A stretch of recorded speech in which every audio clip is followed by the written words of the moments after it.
notice all these refrigerators, right? But these become storage units for their tools, their clothes, their materials, the products. So when they collect enough of one commodity, they'll lock it in these cases and then proceed to sell it. And very often they drill holes and just chain it down. Because I went there, we saw all these refrigerators. I said, what's with these refrigerators? And they're all the freezers that open this way. And that's exactly what's going on. And of course, we're going to get back to this bundle of joy here. But notice what they're sitting on. You remember those, huh? You had one of those. Where did it go? Well, it's now a chair somewhere around the world. By the way, this processing is different from what's going on in China. So this is sort of a unique, because this is a very diverse market. It's not just e-waste. Oh, well, if you could see what's going on there, you do have children all over playing. At some point, they may be working. Some people live in this area. And of course, I'm not quite sure. As I was going through my slides, I said, gee, who lives in this structure? This doesn't quite fit in, right? It's all simple. But talk about disparities. And there we have one of the Blacksmith staff taking some soil samples with an instrument, an XRF. We were taking readings of lead and teaching our partners in Ghana at the Ministry of Health and Environment how to do some of this sampling. And then we would proceed to sort of characterize the area. This troubles me, because surely there's a way to take this plastic, chip it up, put it into a barrel, and sell it as a uniform, recyclable material. And what are the obstacles, right? And that's part of our new project in Ghana. We just started this work in December, and we're coming up with interventions, engineering interventions, to see what will really work there. Because this is money, right? This can easily be done. And they are what appears by the millions, if you look at them. Now, what I've not seen is much glass processing. Glass is cheap.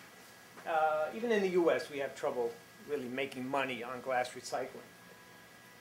But to remove just the glass plate from this is very difficult safely.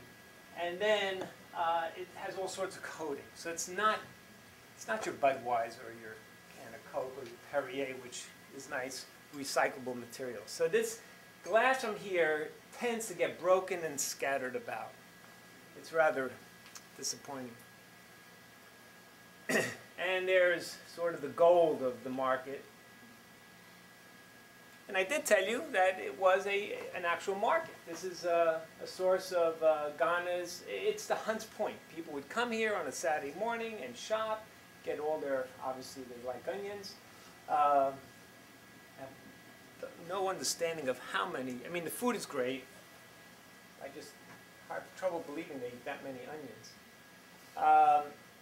And there's all sorts of industry up and down. So what's happened is it has morphed into a food market, into a recycling market, into a processing site. And you'll see soon enough that there's some cross-contamination there. All right, get my little timer. It's a whole support, it's a whole city. Everything from mosques to schools, to bathrooms, to living arrangements, to cleaning, to food supply.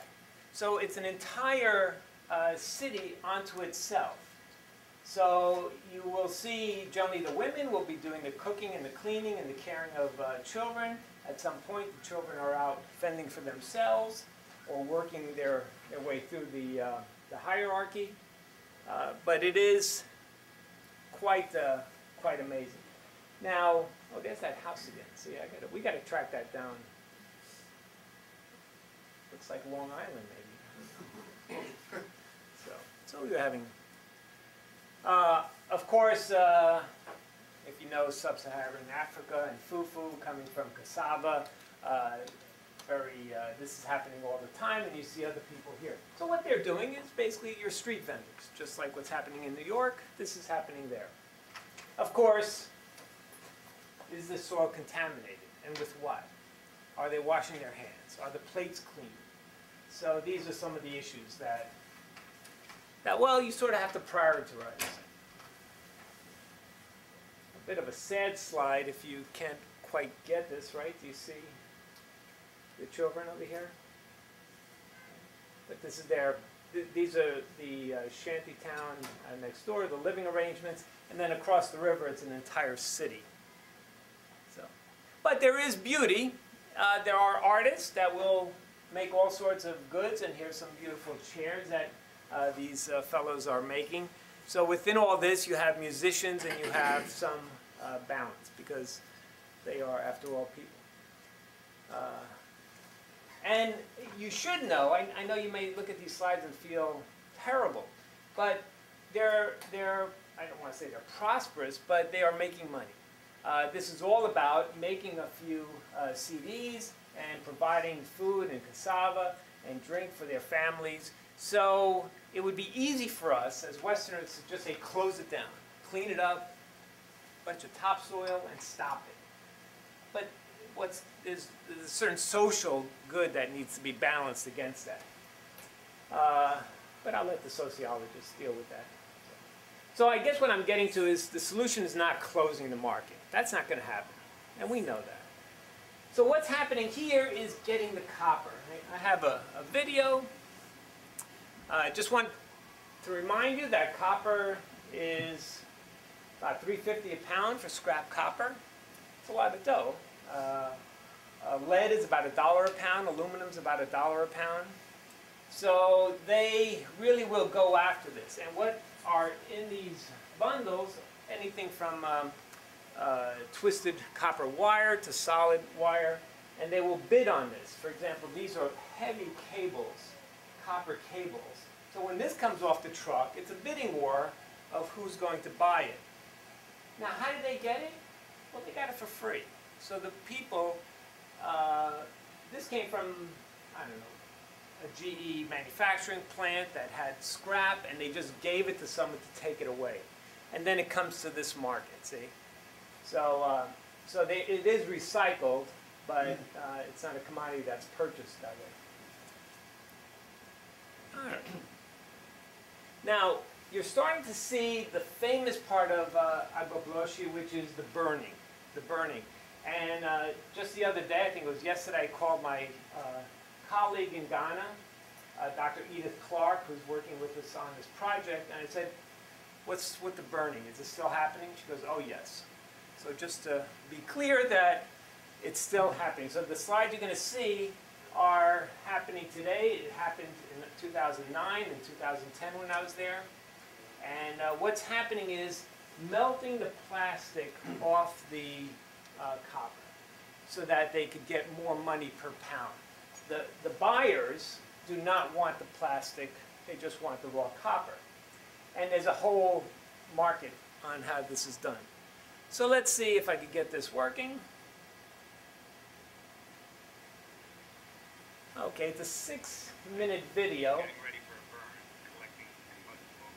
I don't know if you heard that. He's getting ready for a burn.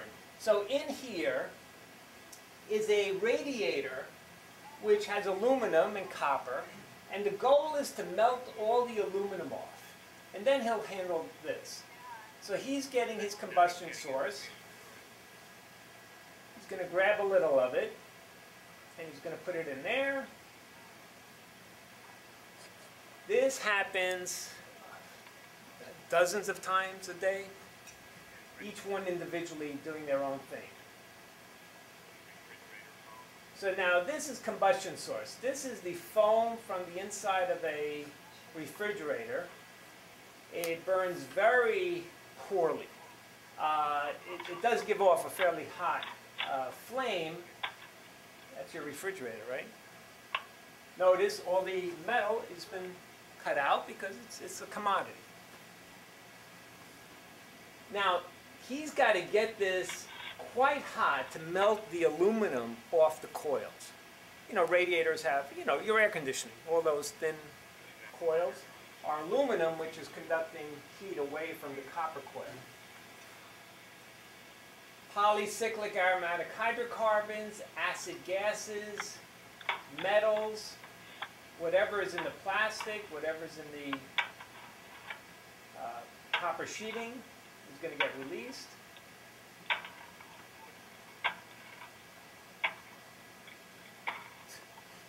There's Kayla. I brought 2 graduate students here with me to do some of the sampling. They still can't stop talking about it. The support structure, these young girls, because at a certain age they'll be doing something else, but when they get of age, they're selling water. The water is used to drink and to quench the copper and cool off. So you'll see a variety of people around here, and they compete against who's going to buy their water. Now, this is the Oder River. I know you can't really see it. It's not really flowing very much. And this is where the community lives. This is where most of these people are living, is across the river in that neighborhood. And you see where it's going, right?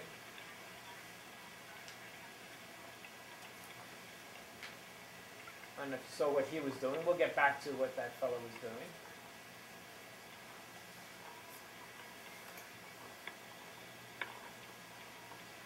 Look at all the scorched earth. I mean, from Google Earth, zoom in on this when you get home, and you'll see all the black. And most of this black is essentially carbon from tires.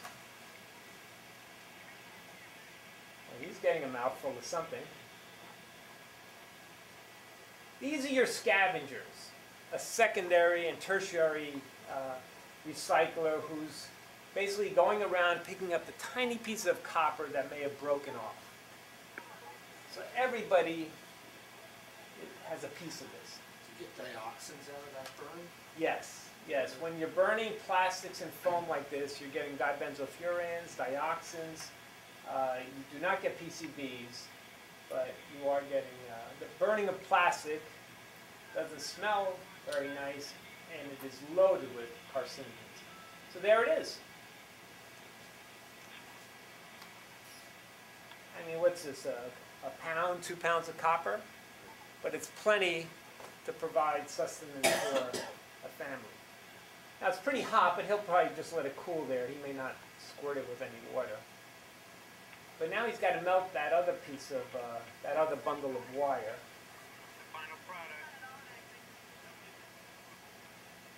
So what we're trying to do is devise techniques and interventions that prevent this burning. And I'm not quite sure how to do it with aluminum, because after a while, how do you get the aluminum off those coils? It's very difficult. Say, I don't know if you just saw, he grabbed that bundle and he's now burning the plastic insulation off the copper. You don't need a high temperature to do that, so that's why he didn't put it in there. We're hoping that the buyers of copper will pay more for clean, unscorched copper.